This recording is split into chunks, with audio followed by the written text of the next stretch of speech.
Então vamos lá, o mercado todo já estava esperando as reações ao tarifácio do Donald Trump, né, que foi revidado pela China. E por quê? Porque isso interfere na economia de modo global. Foi assim, começou com os Estados Unidos aplicando as tarifas na China e a China devolvendo as tarifas para os Estados Unidos.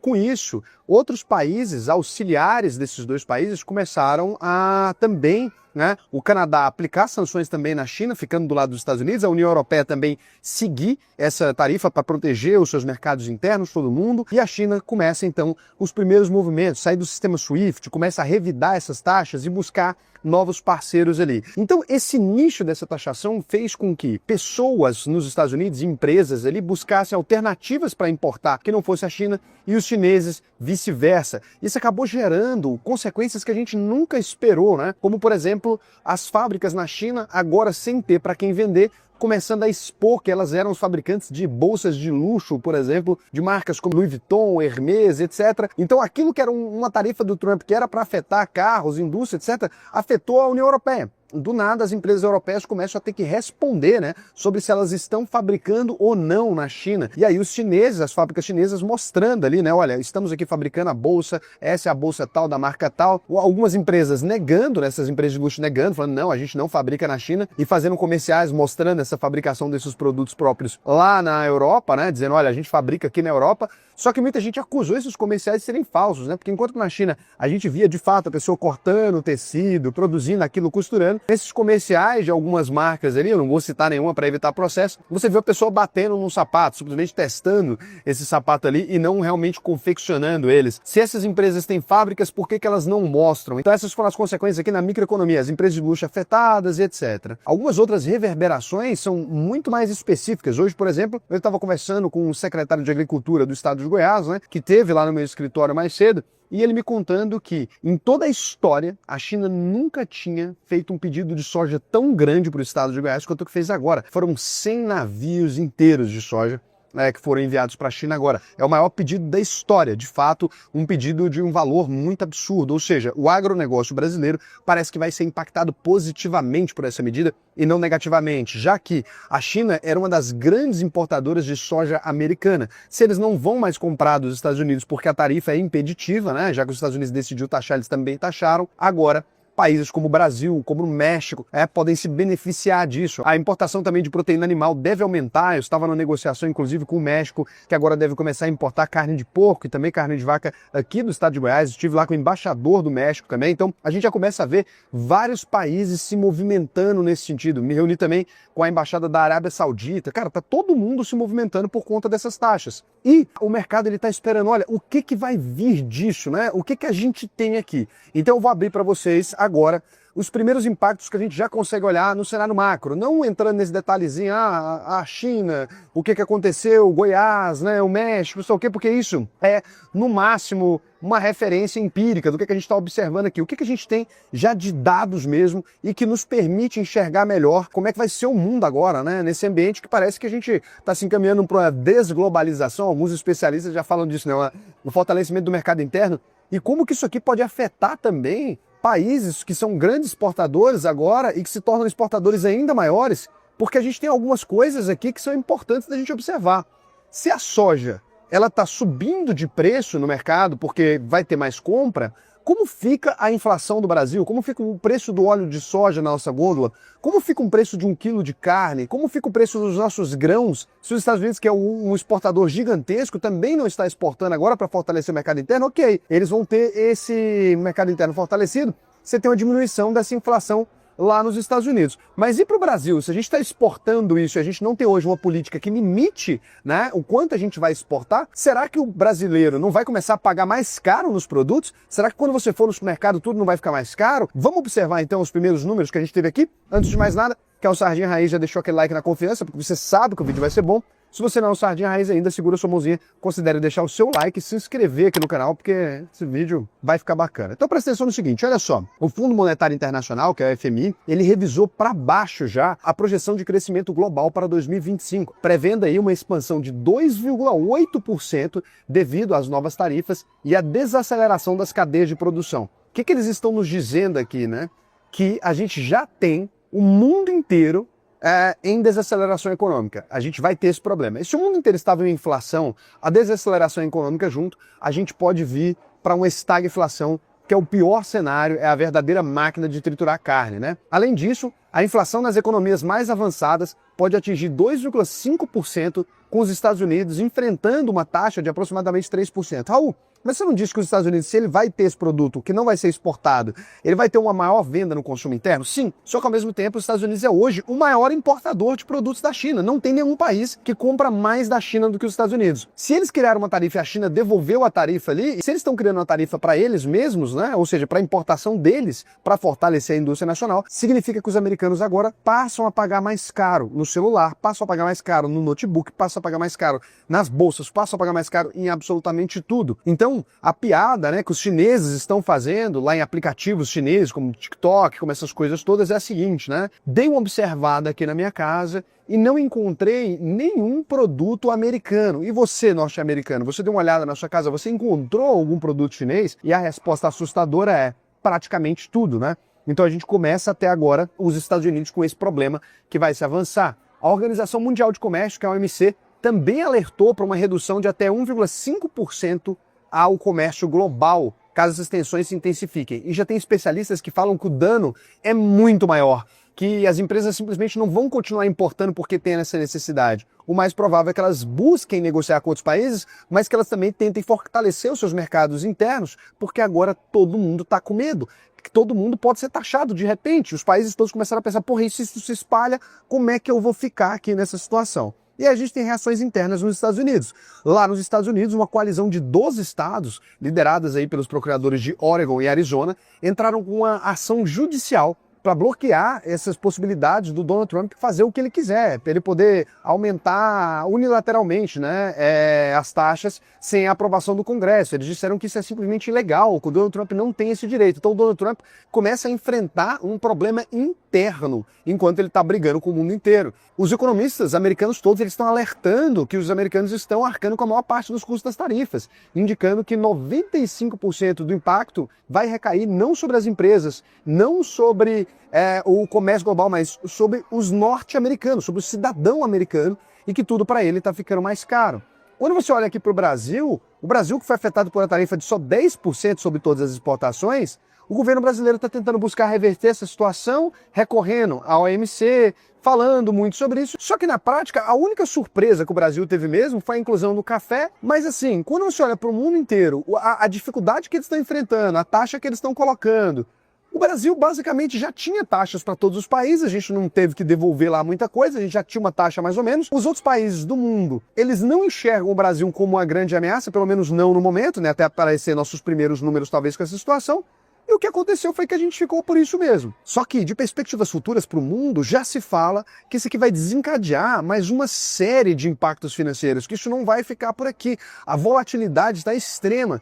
Um dia você tem a bolsa subindo, no outro dia você tem a bolsa caindo, no planeta todo. Então a gente já começa a enxergar sinais de que a crise vai se acentuar. Quando a gente pega os números, quando você vai analisar os números mesmo, os pedidos diários de contêineres da China e dos Estados Unidos não caíram 1,25%, caíram 25% mais ou menos, né? Um quarto de queda logo no início da tarifa. No mundo todo, as reservas de contêineres, as negociações caíram mais de 18%. Então é uma coisa muito séria. Esse corte muito súbito, de uma vez, ele sinaliza que a crise é grave, que não é uma coisa igual as pessoas estavam pensando, os países vão encontrar outro jeito, eles vão continuar comprando porque não tem outra saída. Os números de embarques internacionais também diminuíram, né? As pessoas estão viajando menos porque tem menos negócios para serem assinados. O mundo deixou de negociar. Isso pode acabar criando agora uma queda na fabricação de novos produtos, porque se não está tendo para onde escoar, se não está tendo saída, as fábricas começam a produzir menos. Se as fábricas começam a produzir menos, a gente pode entrar num cenário de desemprego, que algumas pessoas dizem que é exatamente o que Donald Trump estava querendo provocar lá na China. Então ele sabe que os Estados Unidos vai sofrer, só que acredita que a China vai sofrer mais. E ninguém sabe que hora que ele vai parar de trucar, que hora que ele vai parar de pedir 6, né? Que hora que ele vai parar de pedir 12. Quando é que ele vai fazer? Quando a gente vai olhar para os setores aqui que são afetados mais diretamente, a gente olha para o setor automotivo. Eles estão com a tarifa de 25% sobre carros importados lá nos Estados Unidos também. E essa tarifa recai especialmente sobre marcas que são muito clássicas nos Estados Unidos, como a Toyota, né? E até as marcas europeias também, Volkswagen, etc. Então, Japão, Europa e México, o México, que praticamente fabrica caminhões, etc., para os Estados Unidos, ele está numa dificuldade tão grande que as tarifas impostas a ele deixaram a operação praticamente inviável, porque o carro ficava indo e voltando toda hora nesse processo de construção, as peças iam e voltavam toda hora, ficou praticamente impossível de ser feito esses carros. Então, Japão, Europa e México são muito afetados com isso aqui. Aí aqui no setor de tecnologia, quando a gente vem, Apple e Google fizeram uma pressão muito séria para evitar essa taxação, cobrando isso, e acabaram evitando sobretaxa de eletrônicos. O Donald Trump, que não é bobo nem nada, né? Tá com essa galera, eles estavam na foto da posse do Trump, são muito importantes, são setores que eles querem incentivar. Então, o Donald Trump recuou inicialmente, mas agora ele considera ampliar essa alíquota até mesmo em itens de tecnologia aí como chip e semicondutores em produtos farmacêuticos também. E agora ele fala que isso é por segurança nacional, já que esses chips podem ser utilizados para diversas coisas e tal. E até empresas que são de setores que são estratégicos ali, que pouca gente está disposta a mexer, parece que o Donald Trump tá. Então ele está querendo tributar, inclusive, empresas de saúde aí também, europeias, né, como a Bayer, etc., também entrariam nessa, né? Então as maiores potências do mundo, China, Japão, Alemanha, França, todo mundo vai rodar. Airbus foi pro saco, foi todo mundo pro saco. Quando a gente olha para os setores brasileiros, inicialmente a gente diz, olha, o Brasil está se beneficiando, o Brasil está levando a melhor, o Brasil não tem uma grande exportação de produtos tecnológicos, o Brasil exporta basicamente commodity, o Brasil foi pouco taxado. Mas quando a gente olha aqui, né, um dos principais setores que são afetados pela tarifa do Trump, essa tarifa de 10% nos produtos brasileiros, ela é baixa, comparada aos 34% em média para a China e 20% para a União Europeia, né? O agronegócio brasileiro vai ganhar. Mas quando a gente olha para a indústria brasileira, e ela existe, siderurgia e metalurgia, ou quando a gente olha, por exemplo, para a Embraer, foi muito afetada. A Embraer exporta aviões para os Estados Unidos e importa diversos componentes para colocar nos aviões, né? Chips, etc. Tudo que é tecnológico a gente não produz aqui. Então isso vem de lá. Acaba que empresas brasileiras que exportam aço, alumínio, etc., elas foram prejudicadas. Empresas que têm operação nos Estados Unidos, elas foram beneficiadas. A gente tem empresas brasileiras que têm operação direto lá também, então elas acabaram sendo beneficiadas. Um outro produto pouco comentado também é o etanol brasileiro, que é concorrente direto do etanol americano. Ele passa agora a ser taxado também, o que não é nada bom pra gente, né? Então um cenário bem complicado. E aí o governo brasileiro ele teve uma reaçãozinha meio crítica, falou uma nota conjunta do Itamaraty, mas ficou com medo de mexer, porque os países que revidaram as taxas, etc., foram mais prejudicados ainda. E aí então aqui, quando a gente vai olhar para o quadro geral, a gente tem ganhadores e perdedores em diversos setores aqui, e é o quadro que eu vou tentar montar para vocês. Para vocês terem ideia, né, a Embaixada da Arábia Saudita veio aqui e está comprando, JBS, Minerva, empresas de proteína animal, porque acham que vão ser beneficiados. Quando a gente vem para vencedores, então, o Brasil está com a tarifa de 10%, ele é um potencial vencedor. O Reino Unido e Singapura e outros países com déficit comerciais, eles também são vencedores nessa história aqui do Donald Trump. Os países que são perdedores são China, Japão, Alemanha, União Europeia como um todo, a indústria automotiva. Países pequenos que são exportadores de manufaturados, como Sri Lanka e Bangladesh, cara, estão no aço aqui. No aço mesmo, né? Setores no Brasil, agronegócio, soja, carne e demais commodities, cara, completamente beneficiado, como a gente já percebe. Manufaturados brasileiros que são concorrentes dos Estados Unidos, eletrônicos, aviões, já ficou complicado, né? Mas eles podem se dar bem se eles migrarem as produções para lá, e algumas empresas já pensam nisso, porque eles têm planta industrial lá.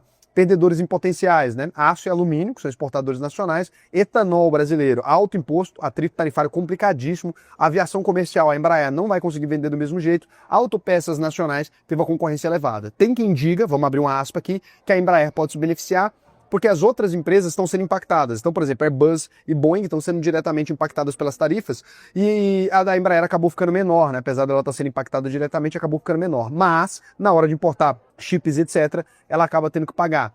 Os setores, né? Nos Estados Unidos, a indústria doméstica americana, ela vai acabar se beneficiando. Tem gente investindo em indústria americana exatamente por isso, ou em indústria chinesa diretamente, porque essas indústrias, elas vão ter de certa forma, essa lei tenta beneficiá-las de alguma maneira, né? E os eletrônicos importados, chips e smartphones, cara, latada, né? Em setores que são perdedores em potenciais. Automóvel é setor que já estava complicado, né?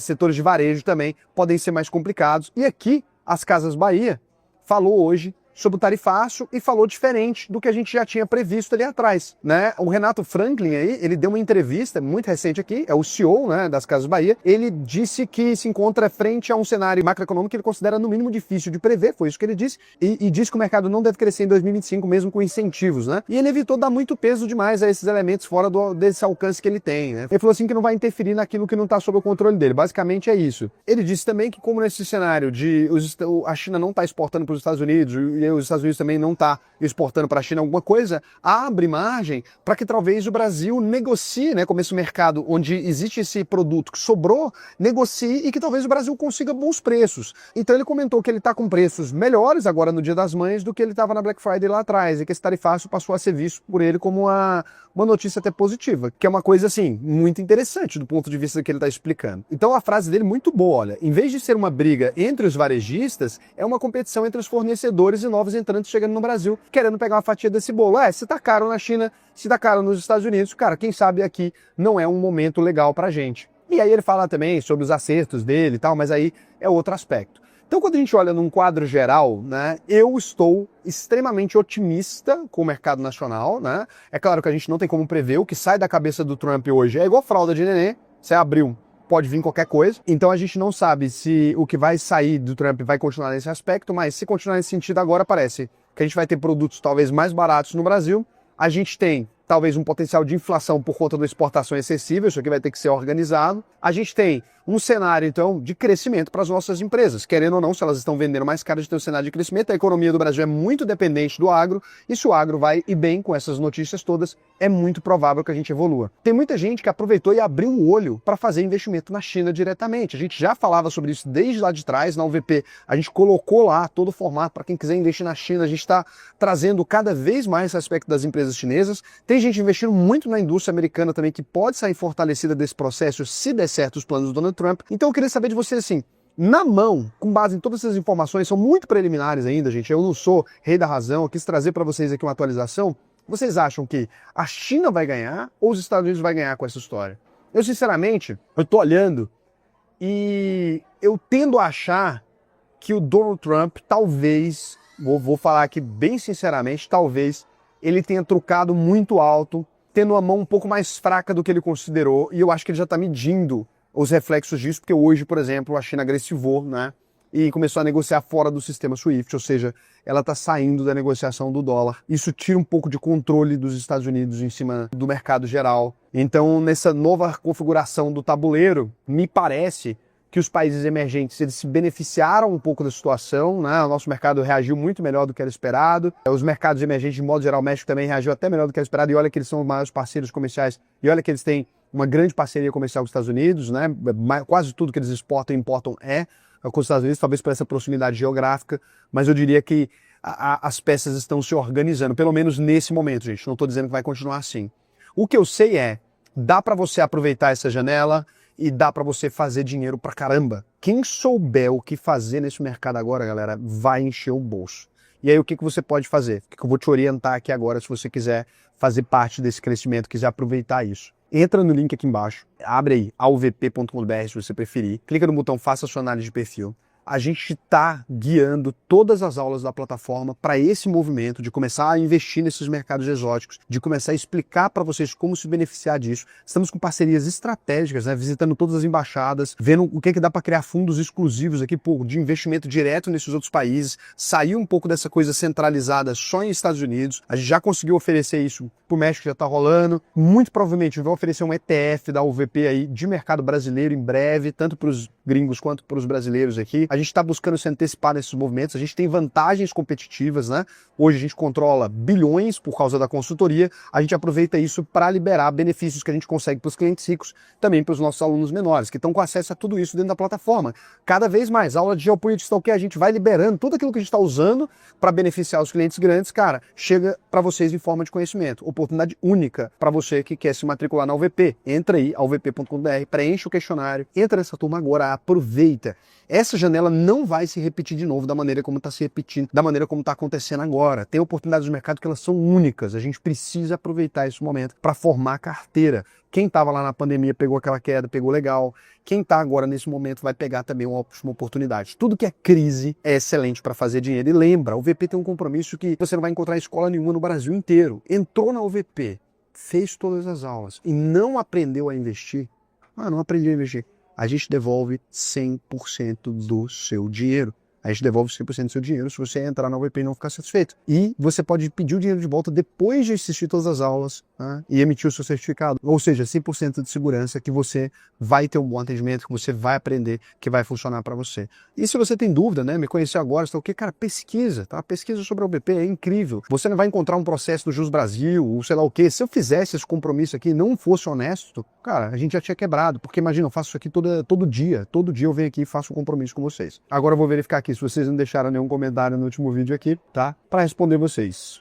A Sheila falou, Trump segue fortalecendo a indústria americana, mantendo nós fazendão do mundo. Manteremos o papel de eterno produtor de soja, enquanto há forte ênfase na reindustrialização das áreas de Detroit e Segubai. Bom, o Donald Trump não está fortalecendo a indústria americana por hora não, tá? Não tem nenhuma fábrica reativada, não tem nada, e o Brasil tem entrado num processo de industrialização, até mesmo na agroindústria. Então não é decisão do Trump manter a gente como fazenda ou não, tá? Isso não é uma coisa que está no controle do Trump. Isso depende da gente que tem sido incompetente nessa área. Falta investimento no Brasil para isso. Voltar já, de acordo com o mercado atual, qual seria a melhor estratégia para investimento de R$7.000 voltada para dividendos? Bom, R$7.000 não é uma estratégia que dá para fazer voltada para dividendos. É um volume pequeno ainda. Você deve fazer uma estratégia muito mais equilibrada, né? Voltada para crescimento, voltada talvez mais para renda fixa se você tem pouca experiência. Eu acho que R$7.000 é um bom começo, mas não é uma coisa final, assim, que dá para você resolver a sua vida, tá? Então, estratégia voltada para dividendos, teoricamente você deveria fazer quando você já está na fase de viver de renda. Pelo menos é isso que a gente pensa aqui. Raul, você acha que quando o Warren Buffett conhecer Jesus, acredito que ele está falando se for, né? Você acha que a empresa dá uma despencada? Com certeza. Raul pergunta, você acha que o PL justo de uma empresa deve ser igual à sua taxa esperada de crescimento? Não. Não acho. Já falei sobre PL aqui algumas vezes. Bom, galera, vou encerrar o vídeo aqui. Esse não era para ser o vídeo de hoje, mas acabei parando para gravar ele aqui, que achei um assunto extremamente importante. Estava conversando com o secretário e tal. Pensei, porra, vou soltar esse vídeo que vai ser importante. Beijo pra vocês, até amanhã.